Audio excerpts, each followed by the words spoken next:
Hi, I'm Levi Chambers with Pride and Gaiety. Hello, everyone. I'm so excited to be here today. I actually just watched Rez Ball this weekend and I thought it was great. I only have 6 minutes, so I just want to jump in. But both the Native American and LGBTQ plus communities have fought for visibility and representation. And this question is for all three of you, and I'm hoping you can each answer. How do you feel like Rez Ball contributes to the larger conversation about intersectionality and the importance of telling these diverse stories on screen? Yeah, I think having the chance to tell a story like this is, it's about a community, that a lot of people maybe aren't as familiar with, and so whenever you're dealing with people from marginalized communities, like I think for myself, whether it's queer stories, whether it's, the sports movie genre, I think one of the things that I really try to focus on is the humanity of the characters, because that's the thing that we all have in common. That's the universal aspect of a story that can invite people in who maybe not, who can invite people in who may not be from that specific walk of life to identify with a character, with a situation, to empathize, to sympathize. So I think really for us, it was about focusing on the humanity of the characters and their situations, whether they're queer, whether they're straight. Hopefully that invites people in to, root for somebody in the story. One thing that I personally loved, like my character alone, but it's not just mine, there's JoJo's character too. But I love how Sydney chose to just normalize the characters by they just are, as opposed to it being like this issue in the plot line or something. And I think that has like the beautiful reverse effect, psychologically, of how you humanize other human beings. And it doesn't matter your sexual orientation or how you identify, but that it just is. This is our world. And I think Sydney did a brilliant job of normalizing that by how Heather Hobbs just happens to be, to have a female partner, it just is. So, and I love that. And that's how I always think the world should be. We just are whoever we want to be. And it's like not a plot line. Yeah. Well, and I think one thing I want to add too as well too, like Jessica was mentioning, we have a character on the team who is openly gay, like in the story, and in real life. And, it was important for me that, we sort of embrace that. And I wanted the team to embrace it as well too.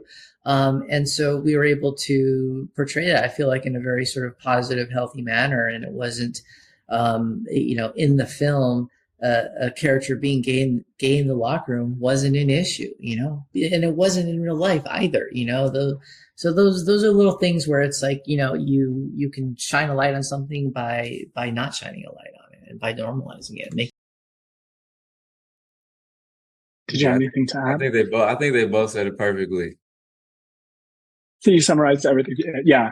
And another thing that I really felt came through really strong in the film is this idea of chosen family, which I know happens a lot in sports, right? Like your team is your chosen family, but it's also something that's very central to the LGBTQ plus experience.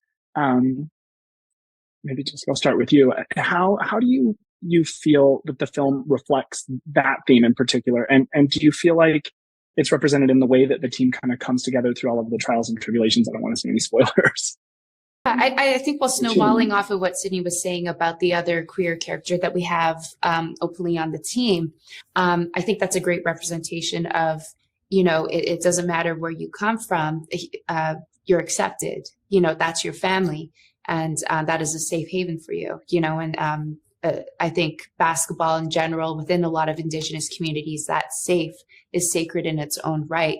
But I love how by having a character like JoJo's in the storyline is also kind of re-emphasizing that, there isn't this bullying thing that always happens on basketball teams, and especially in underrepresented communities. Sometimes they really are just accepted, and that's what you were raised with. I know, like growing up on my basketball teams too, I had a lot of gay people on our team too, and it was never an issue. And I'm from an older generation too. So I think there's also that to be said, that it was very normalized for me growing up. So it's nice that that's being spotlighted and highlighted in this film too, and which is kind of, in a way, innovative in itself. Sydney, did you want to add anything before we wrap up? Yeah, no, I think it's an interesting sort of, topic, the parallels of the chosen family. I hadn't quite thought of it, and, because I can think of very different experiences, but there are definitely a lot of parallels. I think we, but at the end of the day, we all kind of crave community, and we all kind of need, people in our corner, and nobody wants to be an island. Nobody wants to be alone. And, I think it's, at the end of the day, it doesn't really matter what your walk of life is. It's like, who can you have behind you? Who can you have supporting you? And, I think sports is such a great outlet for that. I'm racking my brain thinking of all these other parallel experiences, but no, it's a great point. Thank you very, very much for joining me today. I really appreciate all of your time. Thank you. Thank you.